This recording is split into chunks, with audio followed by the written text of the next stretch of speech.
Hello students, आज हम class 9th का फिजिक्स का पोर्शन जो चैप्टर नेम है मोशन, उसका नेक्स्ट टॉपिक डिस्कस करने वाले हैं, जिसका नाम है equations of uniformly acceleration motion. ये यहाँ से हमें 3 इक्वेशन ऑफ मोशन मिलती है। First equation of motion, second equation of motion, third equation of motion. इन तीनों के जो फॉर्मूला हैं, फर्स्ट इक्वेशन ऑफ मोशन का v equal to u plus a t, second का s is equal to u t plus half a t square, third equation of motion का v square minus u square equal to 2s। ये हमें direct learn करने होंगे और इनको हम 1 bye 1 क्या करेंगे, प्रूफ करेंगे। ठीक है, तो ये एग्जाम ऑफ यू से इम्पोर्टेंट है और इस पे जो न्यूमेरिकल होते हैं वो भी हमें, इन कंसेप्ट को आप अच्छे से समझोगे तो न्यूमेरिकल प्रॉब्लम में आपको दिक्कत नहीं होगी। ओके, तो यहाँ फर्स्ट क्वेश्चन ये आता है कि इक्वेशन ऑफ मोशन क्या होते हैं, what is this equation of motion.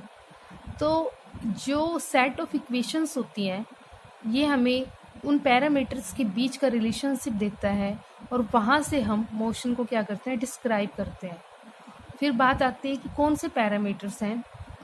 तो पैरामीटर्स पर जाने से पहले हम ये देख लेते हैं कि इक्वेशन ऑफ मोशन क्या है, उसकी डेफिनेशन क्या है।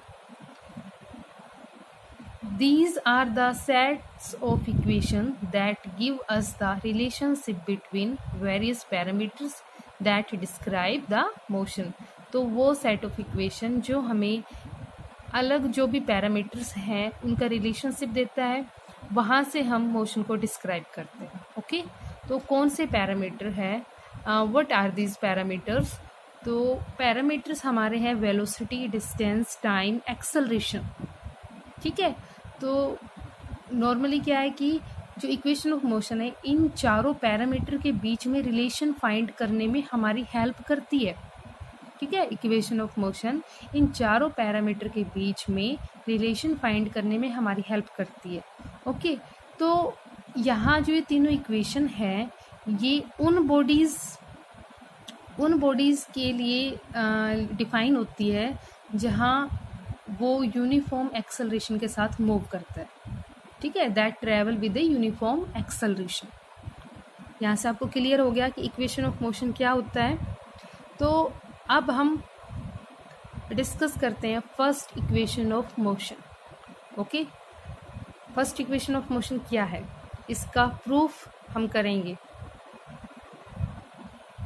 देखिए, first equation of motion is given by v equal to u plus a t. Suppose कीजिए कोई बॉडी है, उसकी इनिशियल वेलोसिटी हमारी u है। ठीक है, जब इनिशियल वेलोसिटी u है उस पर टाइम क्या हमारा 0 है। फिर जब वो बॉडी मूव होना स्टार्ट करती है तो उसकी वेलोसिटी क्या होती है, चेंज होती है। वो जो फाइनल वेलोसिटी हमारे पास आती है चेंज होकर, वो उसको रिप्रेजेंट करते हैं हम v से रिप्रेजेंट करते हैं। और वो यूनिफॉर्मली हमारी मूव कर रही है। ओके, यूनिफॉर्मली एक्सेलरेशन के साथ मूव कर रही है। तो यहाँ से जो हमें पता है कि एक्सेलरेशन क्या होता है, एक्सेलरेशन होता है change in velocity, means final velocity minus initial velocity by time taken. Okay, यहाँ से हमें एक्सेलरेशन का फॉर्मूला पता है। तो एक्सेलरेशन का यहाँ से हमें फॉर्मूला पता है। तो a equal to final velocity क्या होते हैं, v initial u by t। तो यहाँ से हम इसको रीअरेंज करेंगे। तो यहाँ रीअरेंज कीजिए, a cross t equal to v minus u, a cross t minus u इधर आएगा तो प्लस हो जाएगा इक्वल टू v। तो v equal to u plus a t, जो हमने क्या कर दिया, इसे प्रूफ कर दिया। तो यहाँ से जो v है हमारा, वो v स्टैंड किसको करता है, stand for final velocity of the body, u stand for initial velocity of the body, a acceleration, t time taken. तो यहाँ से आपको पता लग गया कि हमारी फर्स्ट इक्वेशन ऑफ मोशन क्या होता है। First equation of motion v is equal to u plus a t. यहाँ से जो ये यूज़ करते हो आप, इस फॉर्मूले को यूज़ कब करोगे, the velocity v acquired by the body in time t moving with acceleration a।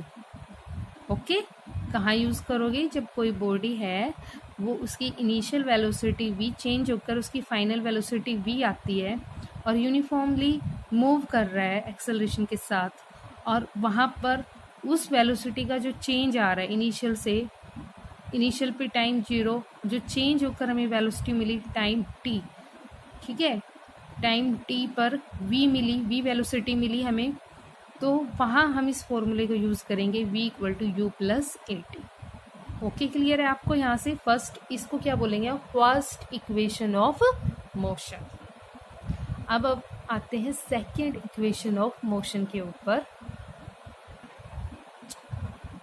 Second equation of motion s equal to u t plus half a t square, ये हमारा सेकेंड इक्वेशन ऑफ मोशन है, इसको हम prove करेंगे। तो यहाँ पे कहता है कि मान ली सपोज कीजिए कोई बॉडी है आपकी, इनिशियल वेलोसिटी उसकी u है, और वो जो बॉडी है यूनिफॉर्म एक्सेलरेशन के साथ मूव कर रही है, और उसकी फाइनल चेंज होकर जो मूव करती है, इनिशियल वेलोसिटी u है, फाइनल चेंज होकर हमें फाइनल वेलोसिटी क्या मिलती है, v। तो वहाँ पर यदि वो body single straight line move कर रही है, तो उस बॉडी ने जो डिस्टेंस ट्रैवल किया, ठीक है, कितने टाइम में डिस्टेंस ट्रैवल किया, t टाइम में किया ना, मतलब u थी, फिर फाइनल v वेलोसिटी हमें चेंज होकर मिली, तो वहाँ पे कितना डिस्टेंस उसने ट्रैवल किया उस बॉडी ने, ठीक है। तो वहाँ जो डिस्टेंस है उसको रिप्रेजेंट करेंगे हम s से, ठीक है। ये हमें पता है u क्या होती है, इनिशियल वेलोसिटी, v जो थी हमारी फाइनल वेलोसिटी थी, a एक्सेलरेशन है, s हमारा डिस्टेंस है। ओके, तो यहाँ suppose a body has a initial velocity u and a final velocity become v, let the distance traveled by the body in this time be s. The distance traveled by a moving body in time t can be find out by the considering its average velocity. आपको पीछे मैंने बताया था, जब कोई body हमारी distance travel करे time t पर, वहाँ से हम क्या कंसिडर करते हैं, कौन सा, किसको फाइंड आउट करने के लिए हम क्या लेते हैं, एवरेज वेलोसिटी लेते हैं। तो यहाँ जो सेकंड इक्वेशन ऑफ मोशन हमें निकालेंगे, तो वहाँ पे हम एवरेज वेलोसिटी के फॉर्मूले को यूज़ करेंगे। तो एवरेज वेलोसिटी का जो फॉर्मूला होता है हमने पढ़ा था, initial velocity plus final velocity था by 2, average velocity u plus v by 2। तो यहाँ से आपको पता है कि जो वेलोसिटी का फॉर्मूला होता है हमारा क्या होता है, डिस्टेंस डिस्प्लेसमेंट, फिर डिस्टेंस को हम डिस्प्लेसमेंट भी कहते हैं। ओके, तो डिस्प्लेसमेंट बाय टाइम, तो यहाँ से जो डिस्प्लेसमेंट निकला वेलोसिटी क्रॉस में टाइम, तो यहाँ जो distance travel average velocity cross में टाइम आ गया आपका। तो आपको पता है डिस्टेंस को ऐसे रिप्रेजेंट कर रहे हैं, एवरेज वेलोसिटी जो आई है इसका फॉर्मूला हम डायरेक्ट यहाँ पुट कर देंगे एवरेज वेलोसिटी में, क्रॉस में क्या है हमारा टाइम। तो यहाँ से हमें क्या मिलेगी, फर्स्ट इक्वेशन मिली, इस इक्वेशन को नाम हम कर देंगे फर्स्ट, नाम डाल देंगे। अब जो फर्स्ट इक्वेशन ऑफ मोशन थी हमारी, क्या थी first equation of motion, v equal to u plus a t, ठीक है। तो यहाँ इस v का यूज़ करेंगे हम इस इक्वेशन में, जहाँ v है वहाँ पे u plus a t put कर देंगे, ठीक है। जैसे s equal to u plus v, v की जगह क्या पुट करेंगे, u plus a t, cross में t बाई 2 हो गया यहाँ पे, s equal to u plus u कितना हो गया 2u plus a t by 2, multiply में क्या है t। तो यहाँ से हम t को क्या करेंगे बेटा, अंदर मल्टीप्लाई कर देंगे, 2ut अपॉन में 2 प्लस इसको अलग अलग कर लिया, 2 से 2 क्या हो गया हमारा, कैंसिल हो गया, तो क्या बचा ut plus half a T square बच गया यहाँ से। तो अब ये जो हमें क्या मिल गया, सेकेंड इक्वेशन ऑफ मोशन मिल गई। तो s किसको रिप्रेजेंट कर रहा है, distance travel by the body in time t, u is the initial velocity, a acceleration. तो इस फॉर्मूले को हम कहाँ यूज़ करेंगे न्यूमेरिकल में, जब भी कोई बॉडी हमारी डिस्टेंस ट्रैवल कर रही है टाइम t में, ठीक है, तो वहाँ हम इस फॉर्मूले को यूज़ करेंगे। तो it is use to calculate the distance travelled by a body in time. Okay बेटा, ये थी हमारी सेकेंड इक्वेशन ऑफ मोशन। अब चलते हैं हम third equation of motion. Third equation of motion हमारे क्या आता है, उसका formula v square equal to u square plus 2as है। तो अब इस इक्वेशन को इस इक्वेशन को जब प्रूफ करेंगे तो हम यहाँ पर first equation of motion, second equation of motion का यूज़ करके हम थर्ड इक्वेशन ऑफ मोशन को प्रूफ कर देंगे। कैसे करेंगे ये देखिए। आपकी फर्स्ट इक्वेशन क्या थी बेटा, v equal to u plus a t थी। क्यों कर रहे हैं हम फर्स्ट और सेकंड इक्वेशन ऑफ मोशन को, क्योंकि वहाँ दोनों इक्वेशन से हम t को क्या कर देंगे, एलिमिनेट कर देंगे। t को एलिमिनेट कर देंगे तो हमें थर्ड इक्वेशन ऑफ मोशन मिल जाएगा। ठीक है, तो फर्स्ट इक्वेशन ऑफ मोशन क्या है, v equal to u plus a t. तो v minus u equal to a t आ गया, तो v minus u by a equal to क्या आ गया यहाँ पे t के बराबर। तो इस इक्वेशन को जो t है हमारा, इसको हम सेकेंड इक्वेशन ऑफ मोशन में पुट करेंगे, वहाँ से भी क्या हो जाएगा, t एलिमिनेट हो जाएगा। ठीक है, तो s equal to u t plus half a t square, यही थी सेकेंड इक्वेशन ऑफ मोशन हमारी। तो s equal to u, t की वैल्यू कितनी आई थी हमारी, v minus u by a plus half a v minus u by a का होल स्केयर। देखिए हमें पता है a माइनस बी का होल स्केयर का फॉर्मूला क्या होता है, a square plus b square minus 2ab।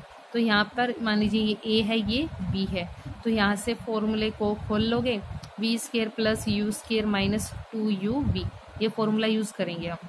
तो यहाँ से देखिए s equal to u v, अंदर u को मल्टीप्लाई कर देंगे, u v minus u square by a plus a जो है एज इट इज़ रहेगा। पहले हम इस फॉर्मूले को खोलेंगे, v square plus u square minus 2ub, okay, by में a का क्या हो जाएगा, इसका पूरे का होल स्केयर है ना, तो ए बी क्या हो जाएगा, होल स्केयर ए स्केयर। तो a और a हमारा क्या हो जाएगा, कैंसिल। तो s is equal to u v minus u square by a plus v square plus u square minus 2ub। Clear है। यहाँ से अब हम क्या करेंगे, एलसीएम लेंगे, एलसीएम ले लेंगे आप, तो 2uv माइनस 2u स्केयर, और ये टर्म क्या हो जाएगी, एज इट इज़ आ जाएगी हमारे पास। तो यहाँ से जो कैंसिल हो रहा है उसको कैंसिल कर दीजिए, ये प्लस का साइन है, ये माइनस, तो ये कैंसिल हो गए। ये माइनस 2u स्केयर है और ये u स्केयर, तो कितना बचा, u स्केयर बचा, प्लस में v स्केयर, तो v स्केयर माइनस, माइनस क्यों आया, क्यों यहाँ पे माइनस का 2u स्केयर है, देखिए यहाँ पे माइनस 2u स्केयर, और ये कितना है, प्लस का u स्केयर, कितना बचा हमारा, u स्केयर बच गया। तो यहाँ से v स्केयर माइनस का u स्केयर, तो ये जो 2a है इधर चला गया, 2as equal to v square minus u square. तो यहाँ आपने देखा कि हमने first equation of motion, second equation of motion से t को एलिमिनेट किया, तो वहाँ से हमें थर्ड इक्वेशन ऑफ मोशन मिल गया। ठीक है, तो अब यहाँ हमें पता है v किसको स्टैंड करता है, फाइनल वेलोसिटी को, u इनिशियल वेलोसिटी को, ओके, a हमारा एक्सेलरेशन है, s हमारा डिस्टेंस है। तो ये जो इक्वेशन हमें, this equation give us the velocity acquired by a body in travelling A distance s। Okay, तो हमें ये इक्वेशन क्या दे रही है, क्या बता रही है कि velocity acquired by a body in travelling A distance s। I hope आपको समझ में आ गया होगा। इन तीनों इक्वेशंस को अच्छे से करिए, फिर इसके ऊपर हम न्यूमेरिकल पढ़ेंगे। न्यूमेरिकल आप इन तीनों इक्वेशन को अच्छे से समझ लेंगे तो आपको न्यूमेरिकल करने में इजी पड़ेगा। तो फर्स्ट इक्वेशन ऑफ मोशन पढ़ा हमने, सेकंड और थर्ड आपको समझ में आ गया। अब हम नेक्स्ट जो लेक्चर वीडियो में डालेंगे वो इसके बेस पे न्यूमेरिकल होंगे सारे। Okay students.